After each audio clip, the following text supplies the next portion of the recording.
के राधा का इंतज़ार किया करते थे। राधा की याद में राधा को बुलाने के लिए वो बंसी बजाया करते थे और बंसी की धुंध में वे राधा को बुलाते थे। वहीं आम की डाली जो उनको प्रिय थी वो आज काट दी जाएगी। क्यों काट दी जाएगी? क्योंकि श्री कृष्ण के सेनापतियों के वायु वेगागमी रथों की मतलब हवा के समान तेज गति से हवा से जो बात करने वाली जो उनकी चलने वाली जो रथ है उनकी गगनचुंबी अर्थात आकाश को चुंबने वाले जो पताकाएं हैं, जो ध्वज लहरा रहे हैं, उनके रास्ते में आड़े आएगी, रुकावट बन जाएगी। ये आम की डालियाँ इसलिए काट दी जाएगी अर्थात यहाँ अंतर्मनी जो राधा बतला रही है कि यही आम की डाली कृष्ण को जो बहुत प्रिय थी वो आकर के खड़े हो कर के तुम्हारा इंतज़ार करते थे, तुम्हारा नाम बंसी की धुन में पुकारा करते थे। आज यह डाली आम की डाली काट दी जाएगी क्योंकि यहाँ से कृष्ण की सेनापतियों के व्रत गुजरने वाली है और उनकी जो गगनचुंबी जो ध्वजाएं हैं, पताकाएं हैं, वो उस डाली से टकरा जाएगी, वो उनके रथ में रुकावट बन जाएगी, आड़े आएगी। इसलिए केवल इसीलिए उसे उस कृष्ण को जो प्रिय डाली थी वह काट दी जाएगी। इस पर विशेषता पर आधारित प्रश्न पूछा जा सकता है कि सेनापतियों के रथ की विशेषता, तो विशेषता कैसी है? वायु वेगागमी रथ की यह विशेषता है। और रथ की ध्वजाएं कैसी हैं, क्या विशेषता है? तो वह गगनचुंबी विशेषता है। आगे देखते हैं।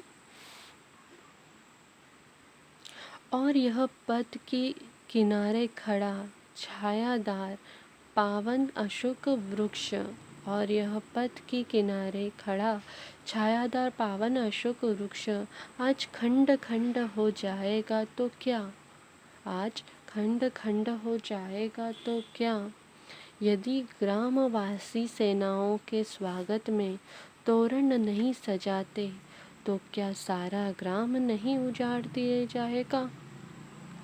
दुख क्यों करती है पगली, दुख क्यों करती है पगली, क्या हुआ जो कनों के ये वर्तमान अपने तेरे उन तन्मय क्षणों के कथा से अनभिज्ञ है। यहाँ पर कहा गया है कि अब यहाँ पर अंतर्मन की जो राधा है वह बाह्य मन की जो राधा से कहती है, तुम क्यों दुखी हो रही हो? अच्छा, पुराने दिनों को याद करके उस कनों के साथ बीते हुए प्रेम लीला को ध्यान में रखते हुए तल्लीन हुए गहरे क्षणों को अरे उस क्षणों को तुम याद कर रही हो। अरे उसे तो कृष्ण भूल चुका है। तुम जिस तरह तल्लीन होकर खोए भी हो उसकी याद में, उसके साथ जो बिताए वे जो पल है उसमें तुम जो खोई हुई हो, उन क्षणों को तो कृष्ण कब का भूल चुका है। कनों भूल चुके हैं, उन्हें तो सिर्फ वर्तमान ही याद है और वो वर्तमान में ही जी रहे हैं।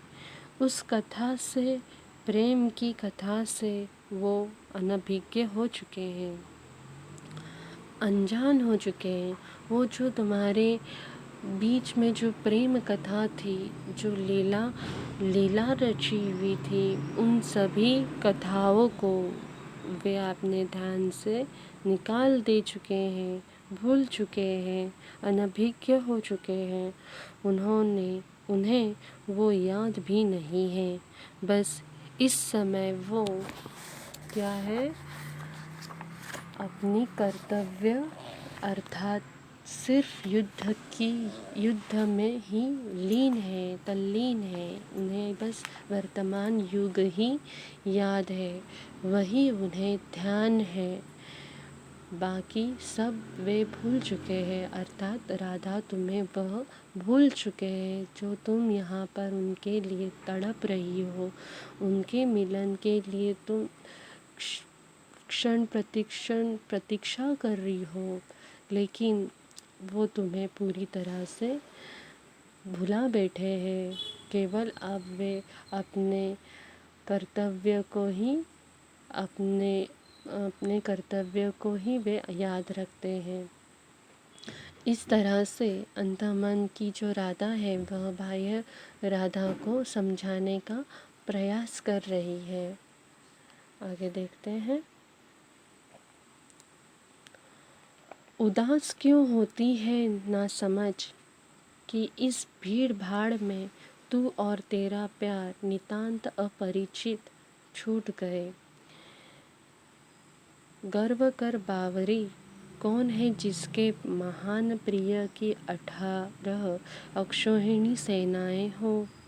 अब यहाँ पे जो अंधा मन की जो राधा है वह बाह्य राधा को समझाती है, उसे गर्व करने के लिए कहती है कि देखो उदास क्यों होती है ना समझ कि इस भीड़ भाड़ में तो और तेरा प्यार नितांत अपरिचित छूट गए हैं, इसलिए तो उदास हो रही है। आज यदि कृष्ण की हड़बड़ाहट में तुम और तुम्हारे इस प्यार से अपरिचित होकर तुमसे दूर चले गए हैं तो तुम्हें उदास नहीं होना चाहिए। नितांत अपरिचित छूट गए हैं, पूरी तरह से अपरिचित सा व्यवहार कर रहे हैं। अगर वह अपरिचित सा गैरों जैसा व्यवहार कर रहे हैं तो क्यों उदास होना। वह तो दूर चले गए हैं, तो भी तुम्हें उदास होना नहीं चाहिए। क्यों उदास नहीं होना चाहिए, क्योंकि वे जो है वह अपने कर्तव्य का पालन कर रहे हैं। अगर आज आप तुम्हें इस स्थिति में छोड़ गए हैं तो वे अपने कर्तव्य के लिए, अपने कर्तव्य के पालन के लिए वे तुमसे दूर चले गए। तुम इसलिए उदास होना छोड़ दो। आगे क्या कहती है। गर्व कर बावरी, ये पगली, ए दीवानी, गर्व कर। तुझे तो गर्व करना चाहिए, तुझे तो इतराना चाहिए। अरे इस संसार में कौन है जिसके महान प्रिय की 18 अक्षौहिणी सेनाएं हो। इस संसार में किसके पास ऐसा प्रेमी है जिसकी पास 18 अक्षौहिणी सेनाएं हैं। ऐसी प्रेमिका सिर्फ तुम ही हो, अर्थात तुम्हारे जो प्रेमी हैं कृष्ण है, उनके पास इतनी बड़ी सेना है, 18 अक्षौहिणी सेना है। इस पर तुम्हें गर्व होना चाहिए, स्वाभिमान होना चाहिए। कहने का तात्पर्य है कृष्ण के उस स्वरूप को स्वीकार कर लो और स्वाभिमान से भर उठो, उन पर गर्व करो।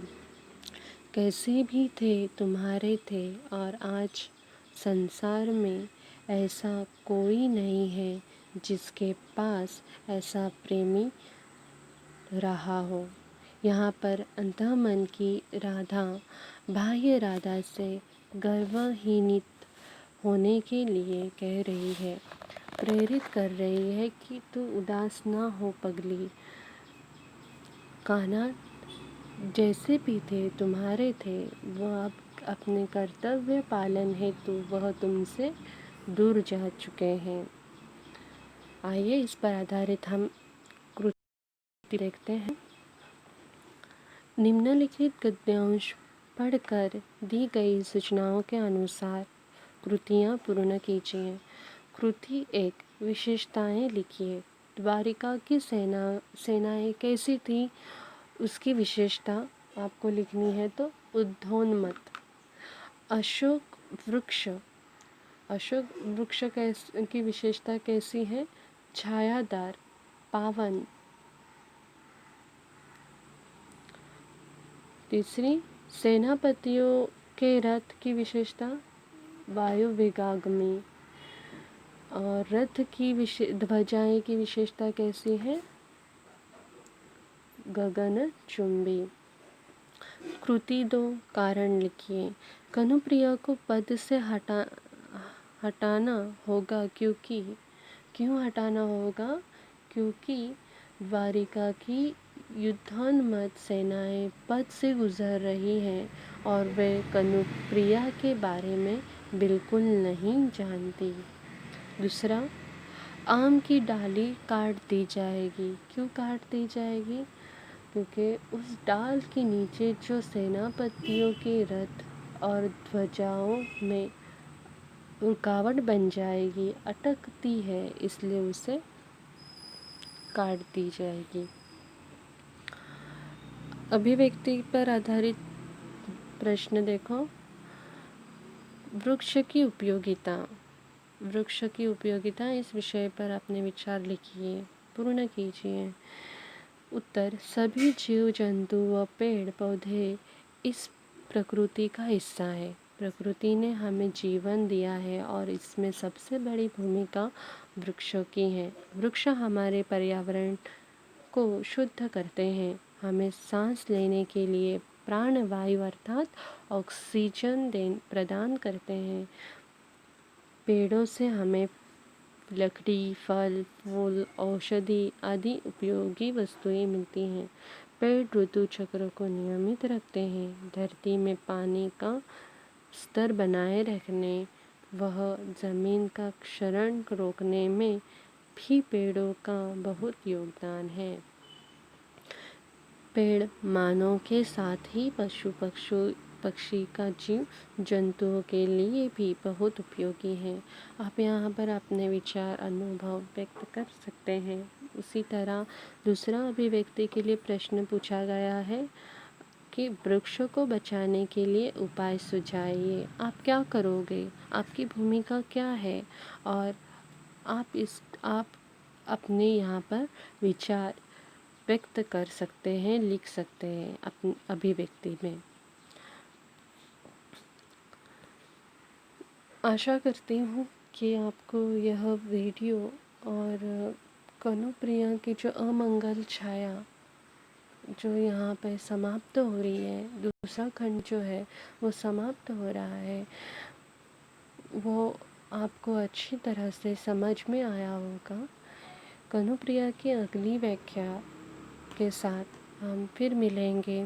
तब तक के लिए धन्यवाद।